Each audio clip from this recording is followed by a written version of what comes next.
சரசு சமையல். இன்னைக்கு ஒரு சிம்பிளான சமையல் தாங்க. இன்னைக்கு காலையில கோதுமை ரவா உப்புமா செஞ்சு சாப்பிட்டுட்டு கொஞ்ச நேரம் ரெஸ்ட் போட்டுட்டேன். எப்பயுமே நான் காலையில டிஃபன் செய்யும் போதே மதிய சமையலையும் சேர்த்து முடிச்சிருவேங்க. 10-10:30 எனக்கு சமையலுமே முடிஞ்சிடும். ஆனா ஒரு நாள் போல இருக்கிறது இல்லை இல்லைங்களா. என்னவோ இன்னைக்கு கொஞ்சம் சோம்பேறித்தனமா இருந்துச்சு சமையல் பண்றதுக்கு. கொஞ்ச நேரம் போட்டுட்டு ரெஸ்ட் எடுக்கலாம் அப்படின்னு போட்டுட்டு 11 மணிக்கு மேலதாங்க எழுந்திருச்சு போய் குளிச்சுட்டு வந்திருக்கேன். இனிமேல் தான் சமைக்கணும். ஃப்ரிட்ஜை திறந்தா நீர் பூசணிக்காய் மட்டும் கொஞ்சம் இருக்கு. காய் நான் அதிகமா வாங்கி ஸ்டாக் வைக்க மாட்டேங்க. அதனால நீர் பூசணிக்காய் இருக்கு, கூடவே உருளைக்கிழங்கு இருக்கு, தக்காளி இருக்கு வீட்டுல. அதனால இருக்கிறத வச்சு இன்னைக்கு சமைச்சிடலாம் அப்படிங்கிற முடிவுக்கு வந்துட்டு தக்காளி நீர் பூசணிக்காய் போட்டு கடைய போறேங்க. ஒரு குழம்பா தான் செய்ய போறேன். கூடவே உருளைக்கிழங்கு பொடி மாஸ் பண்ண போறேங்க.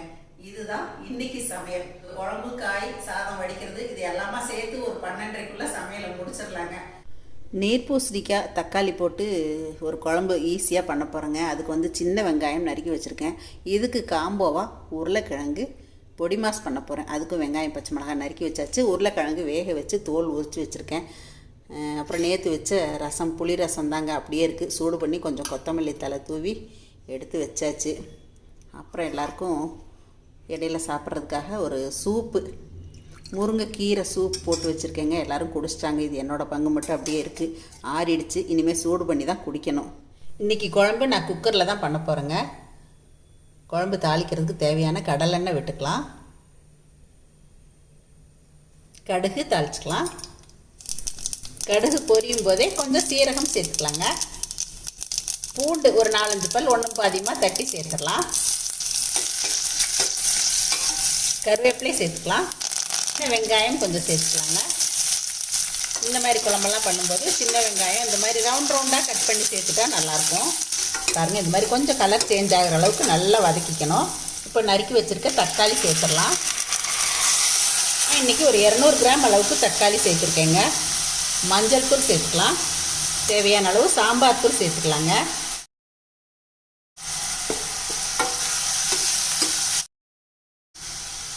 குழம்புக்கு தேவையான உப்பு சேர்த்துடலாம். உப்பு சேர்த்து இந்த மாதிரி நல்லா கலந்து விட்டுக்கலாங்க. நம்ம நறுக்கி வச்சுருக்க நீர் பூசணிக்காய் இதில் சேர்த்துடலாம். இது நல்லா கலந்து விட்டுக்கலாம். இப்போ இது ஒரு 2-3 நிமிஷம் நல்லா வதங்கட்டுங்க. பார்க்கலாம். மீடியம் ஃப்ளேமில் வச்சு ஒரு 2-3 நிமிஷம் அப்படியே விட்டுட்டேங்க. பாருங்க, நம்ம சேர்த்த தக்காளி நல்லா வெந்து வந்திருக்கு. நல்லா இந்த மாதிரி மசிஞ்சிடணும். இப்போ நல்லா கரண்டியால் கடைஞ்சி விட்டுடலாங்க. தக்காளி மசிஞ்சு வந்திருக்கு. ஆனாலும் காய் வேகணும். காய் வேகிறதுக்காக கொஞ்சம் தண்ணி விட்டுக்கலாம். இப்போ நம்ம தண்ணி விட்டதுக்கப்புறமா குழம்பு பாருங்கள் இப்போ கொதிக்க ஆரம்பிச்சிருச்சு. இப்போ குக்கர் மூடி போட்டுடலாம். அடுப்பை மீடியம் ஃப்ளேமில் வச்சுருக்கேங்க. இது ஒரு 2 விசில் வரட்டுங்க. பார்க்கலாம்.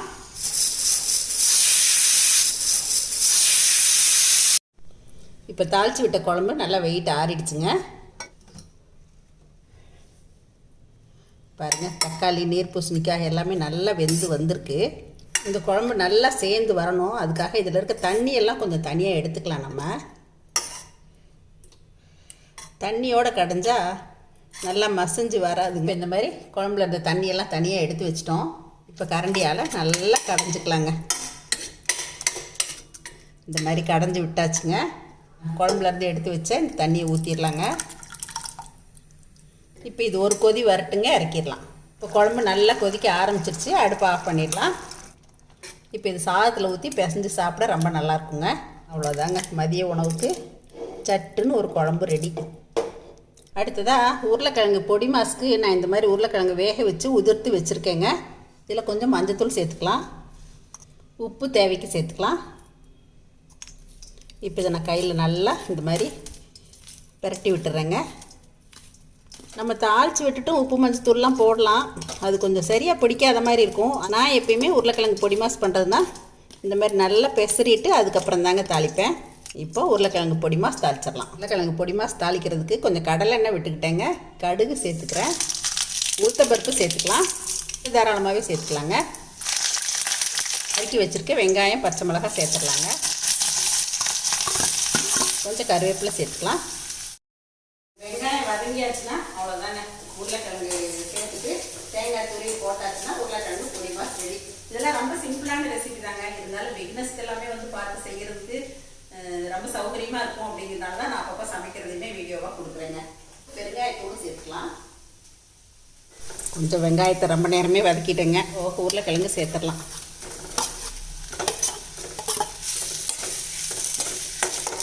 நல்லா பெரட்டி விட்டுறலாம். இது ஒரு 2 நிமிஷம் அப்படியே இருக்கட்டுங்க. 2 நிமிஷம் அடுப்பு குறைச்சே வச்சுட்டேங்க. இப்போ கொஞ்சம் தேங்காய் துருவல் இதில் சேர்த்துடலாங்க. தேங்காய் துருவல் சேர்த்துட்டா ரொம்ப நேரம் வதங்க வேண்டியது இல்லைங்க. ஆஃபீஸ்க்கு, ஸ்கூலுக்கு, லஞ்ச் பாக்ஸ்க்கு எடுத்துகிட்டு போகிறவங்க காலையிலேயே செய்கிற மாதிரி இருந்தால் தேங்காய் துருவல் போட்டு ஒரு 2 நிமிஷம் வதக்கி எடுத்துக்கலாங்க.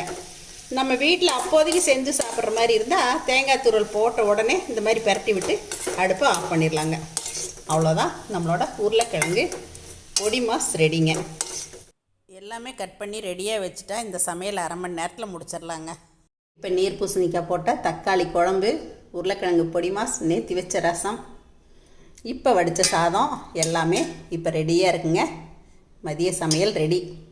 செஞ்சு காட்டினேன் இந்த சிம்பிளான குழம்பு, இந்த உருளைக்கிழங்கு பொடி மாஸ் உங்களுக்கு பிடிச்சிருக்குன்னு நினைக்கிறேங்க. அவசரமாக செய்யணும் அப்படின்னு நினச்சா நம்ம இந்த மாதிரிலாம் செஞ்சுக்கலாம். இதோட சரசஸ் ஃபுட் ப்ராடக்ட்ஸ் சாம்பார் தூள், மஞ்சள் தூள் இது மட்டுமே சேர்த்து செஞ்சுருக்கேங்க. இது சாதத்தில் போட்டு பிசைஞ்சு சாப்பிட்றதுக்கு ரொம்ப நல்லாயிருக்கும். மீதி இருந்துச்சு அப்படின்னா நைட் இட்லி, தோசை, கோதுமை தோசை இதுக்கெல்லாம் கூட வச்சுக்கலாம். ரொம்ப நல்லாயிருக்கும். இல்லை ஒரு நாள் அவசரமாக சமையல் பண்ணோம் அப்படின்னா இந்த மாதிரிலாம் ட்ரை பண்ணி பாருங்கள். மத்தியானம் வச்ச நீர் பூசணிக்காய் தக்காளி குழம்பு மீதி ஆயிடுச்சுங்க. இதை வந்து நைட்டுக்கு தக்காளி குருமா வாக்கியாச்சு. இட்லிக்குமே ரொம்ப அருமையாக இருக்குங்க. இந்த மாதிரி மீதி ஆயிடுச்சுன்னா எப்படி செய்கிறது அப்படிங்கிறதையும் உங்களுக்கு நான் இப்போ சொல்லித்தரேங்க. கொஞ்சம் தேங்காய் துருவல் எடுத்துக்கோங்க. தேங்காய் துருவல் கொஞ்சம்னா ஒரு குட்டி கப், 1 கப் அளவுக்கு எடுத்துக்கோங்க. கொஞ்சமாக ஒரு 2 டேபிள் ஸ்பூன் அளவுக்கு பொட்டுக்கடலை சேர்த்துக்குங்க. பொட்டுக்கடலை, கொஞ்சம் சோம்பு எல்லாத்தையும் சேர்த்து மிக்சியில் நல்லா நைஸாக தண்ணி விட்டே அரைச்சிக்குங்க. ஒரு சின்ன பாத்திரத்தில் கொஞ்சமாக எண்ணெய் விட்டுங்க. சும்மா 1 ஸ்பூன் விட்டால் போதும். பட்டை, கிராம்பு, சோம்பு தாளிச்சிருங்க. கருவேப்பிலை போட்டுருங்க. அது பொரியலுக்கு எண்ணெய் விட்டிங்கன்னா போதும். ஆயில் ஜாஸ்தி வேண்டாம். ஏன்னா மத்தியானமே நம்ம ஊற்றிருக்கோம் இல்லைங்களா. அது பொரிஞ்சோடனே நம்ம அரைச்சி விட்டதை போட்டு ஒரு பெரட்டி விட்டு, கொஞ்சம் காரத்துக்கு வேணும்னா கொஞ்சம் மிளகாத்தூள் சேர்த்துக்குங்க. அப்படி இல்லை அப்படின்னா பச்சை மிளகாய் ஒன்று சேர்த்து தேங்காய் சோம்பு அரைக்கும் போதே நீங்கள் பொட்டுக்கடலையெல்லாம் சேர்த்து அரைக்கிறேன் இல்லைங்களா, அதுலேயே அரைச்சிக்குங்க. அது போட்டு ஒரு வதக்கிட்டு கொஞ்சமாக உப்பு சேர்த்துக்குங்க. நம்ம மத்தியானம் வச்சுருக்கிற அந்த குழம்பையும் சேர்த்து இதில் நல்லா கொதிக்க விட்டுருங்க. மேலால் கொத்தமல்லி இலை தூவி இறக்கிடுங்க. அருமையாக இருக்குங்க. நம்ம அப்போதைக்கு ஃப்ரெஷ்ஷாக வச்சு தக்காளி குருமா மாதிரியே இருக்கும். இன்றைக்கி எங்கள் பொண்ணு எல்லாருமே இங்கே இருக்கேன்னாங்க. சரி நைட்டுக்கு பேசாமல் குருமா வச்சிடலாம் அப்படின்னு சொல்லிட்டு தான் இப்போ இட்லிக்கு குருமாவை வச்சு நைட் டின்னர் 7 மணிக்கே எங்கள் வீட்டில் முடிஞ்சிருச்சுமே. நம்ம வேஸ்ட் பண்ண முடியாது இல்லைங்களா. இந்த மாதிரி தான் மத்தியானத்துக்கு பருப்பு வச்சா அதை வந்து சாயங்காலத்துக்கு சாம்பார் ஆக்கிடுவேன். இந்த மாதிரி ஏதாவது பண்ணால் அதை வந்து நைட்டு குருமா வாக்கிடுவேன். இந்த மாதிரி டிப்ஸுமே உங்களுக்கு ரொம்ப யூஸாக இருக்கும். அப்படிங்கிறனால தான் இதையுமே நான் சொல்கிறேங்க. குருமா அதிகமாக வேணும் அப்படின்னு நினச்சிங்கன்னா இந்த தேங்காய் சோம்பு பொட்டுக்கடலை கலவையோட 2 தக்காளியை நறுக்கி போட்டு அதையும் சேர்த்து அரைச்சிருங்க. ரொம்ப நல்லாயிருக்கும் குருமா. இந்த வீடியோ பார்த்துட்டு எப்பயும் போல உங்களோட ஃபீட்பேக் சொல்லுங்க. பிடிச்சிருந்தா லைக், ஷேர் பண்ணுங்கள். மறக்காமல் என்னோட சேனலை சப்ஸ்கிரைப் பண்ணிக்கங்க. தேங்க்யூ. சரசு சமையல் பாருங்கள், சமையல் நல்லா பண்ணுங்கள். சரசஸ் ஃபுட் ப்ராடக்ட்ஸ் பொடிவைகள் தேவைப்படுறவங்க இங்கே கொடுத்துருக்க வாட்ஸ்அப் நம்பரில் காலை 10 மணி முதல் மாலை 6 மணி வரை எங்களை காண்டாக்ட் பண்ணி வாங்கிக்கலாங்க. இந்த சீசனில் எங்ககிட்ட ஃப்ரெஷ்ஷாக அரைச்ச முருங்கைக்கீரை சூப் மிக்ஸ், பிரண்டை பொடி எல்லாமே கிடைக்குங்க. தேவைப்படுறவங்க வாங்கிக்கலாம். தேங்க்யூ.